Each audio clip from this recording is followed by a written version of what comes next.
ഹിജറ 6-ാമത്തെ കൊല്ലം റസൂൽ കരീം സല്ലല്ലാഹു അലൈഹി വസല്ലം തങ്ങൾ സ്വപ്നം കണ്ടു.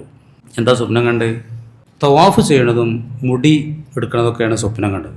നബി തങ്ങൾ പറഞ്ഞു, ഞാൻ ഇങ്ങനെയൊക്കെ സ്വപ്നം കണ്ടിട്ടുണ്ട്. അപ്പോൾ എല്ലാവർക്കും, നിങ്ങൾക്ക് പോകുന്നവർക്ക് പോരാറുണ്ട്, എല്ലാവർക്കും ഭയങ്കര കമ്പല്ലേ. ഒരു 4-5 കൊല്ലം മുമ്പ് മുഹാജിരികളെ സംബന്ധിച്ച് 4-5 കൊല്ലം മുമ്പ് തന്നെ പോകുന്നതാണ്. ആ പുണ്യ നഗരിയിൽ നിന്ന്, ആ പുണ്യഭൂമിയിൽ നിന്ന് ഓൽക്കൂടെ കാണാനും അവിടെ ഇബാദത്തിനൊക്കെ ഭയങ്കര കമ്പുണ്ട്. എല്ലാവരും തയ്യാറായി. 1400ഓളം ആളുകൾ അതിന് തയ്യാറായി. റസൂലുള്ളാഹ് പോയി ദുൽഹുലൈഫിൽ വെച്ചിട്ട് ഇഹ്റാമൊക്കെ കെട്ടി യുദ്ധത്തിന് ഒരിക്കലും ഉദ്ദേശിച്ചിട്ടില്ല. അങ്ങനെ ഒരു സിയഡിനെ നബി വിട്ടീനി മക്കക്കാരുടെ പ്രതികരണം എന്താണെന്ന് അറിയാൻ വേണ്ടി. മക്കക്കാർ തെരഞ്ഞാണ്ട് ഭയങ്കര യുദ്ധത്തിന് വേണ്ടി ഒരുങ്ങാണ്. നബിയും സ്വഹാബികളും വരുന്നുണ്ടപ്പോൾ യുദ്ധം ചെയ്യാൻ വേണ്ടി തയ്യാറായി.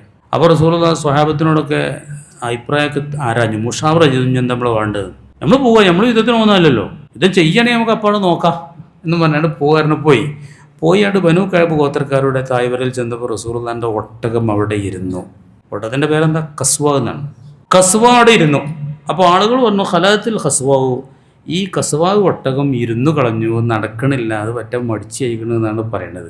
നബി തങ്ങൾ പറഞ്ഞു, അതല്ല, ഒട്ടകത്തിനെ ആനയെ തടഞ്ഞു നിർത്തിയ അല്ലാഹു തആല തന്നെയാണ് ഈ ഒട്ടകത്തിനെയും തടഞ്ഞു നിർത്തിയത് എന്ന് പറഞ്ഞു.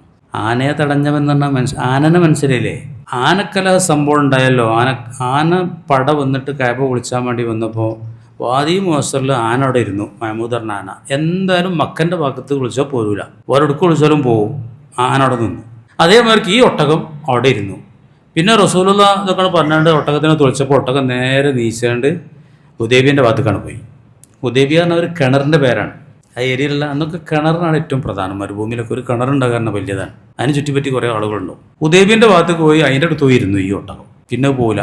ഉസ്മാൻ ഇബ്നു അഫ്ഫാനെ വിട്ടു, ഞങ്ങൾ യുദ്ധത്തിന് വന്നതല്ല, ഉംറ ചെയ്യാൻ വേണ്ടി വന്നതാണ്, ഞങ്ങൾ യുദ്ധത്തിന് വേണ്ടി വന്നതല്ല, വാളെ കുറേ ഇട്ടിട്ടാണ് വന്നിട്ടുള്ളത്, അവിടെ അതിനെ അനുവദിക്കണം എന്ന് പറഞ്ഞാണ്ട് അതിൽ ചില ആളുകളൊക്കെ വന്നു. അതിൽ 3-ാമതായിട്ട് ചർച്ചയ്ക്ക് വന്ന ആളാണ് സുഹൈൽ ബിനു അംർ. അദ്ദേഹം പറയണ ഈ ഹുദൈബിയിൽ വെച്ചിട്ട് ഒരു സന്ധിയിൽ അവസാനിക്കുകയാണ് മുഅ്മിനീങ്ങളെ. ഓലൊക്കെ ഹുദൈബിയിൽ എത്തിയിട്ട് ഒരു കരാറുണ്ടാക്കുകയാണ്, സന്ധി ഉണ്ടാക്കുകയാണ്. ആ സന്ധി ഇതിനെ കേട്ടോളൂ, ഹുദൈബിയ സന്ധി എന്നാണ് ഇതിൻ്റെ പേര്.